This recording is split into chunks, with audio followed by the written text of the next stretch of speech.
التجهيزات لليوم. عم يستنوني كلهم جوا، بدي اعمل ميك اب وشعري. بس شوفوا لي هالاطلالة الحلوة. عم عيشكن اجواء ضيقة. لا ضيقة حرام من ظلمة الفيو. الله، شايفين ما شاء الله كثير.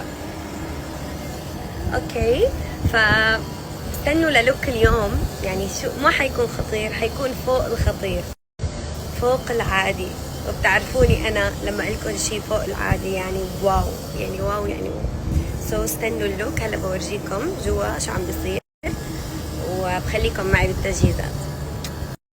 طبعا مثل ما بتعرفوا انه اليوم هو مهرجان العراق الدولي، عراق اووردز، وانا رح اكون متواجده فيه، وانا كمان من المرشحين. ان شاء الله يا رب نكون من الرابحين. ادعوا لي. وبس انا كثير مبسوطه اني هون موجوده بالعراق، وراح اروح على هذا المهرجان الكبير اللي انا جدا بفتخر اني رايحه عليه. و يا كثير مبسوطه ومتحمسه. ان شاء الله تكونوا متحمسين مثلي. ريدي؟ انا اديله بعدين انت اوكي؟ اذا انا مع ساني انا بتغصبني اكل معكم. انا بتسوي نص عندك ونص عندي. فخلتني. طيب طعمه اختي ما حد بياكل هيك، ما بدي اكل. كيف ياكله؟ عن لا ما بعرف، ما بحب. انا ما بدي.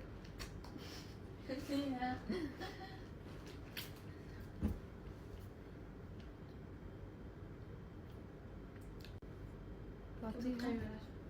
شو بصراحة طيبة، بصراحة طيبة. والله طيبة. من وين اكل انا بالضبط؟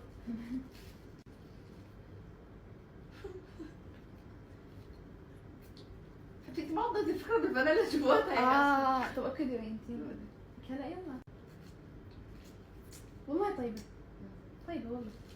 هاي بعطيها 6 من 10 بس بدون الفانيلا جوا. مع الفانيلا جوا طيبة اصلا. ما كمل يعني.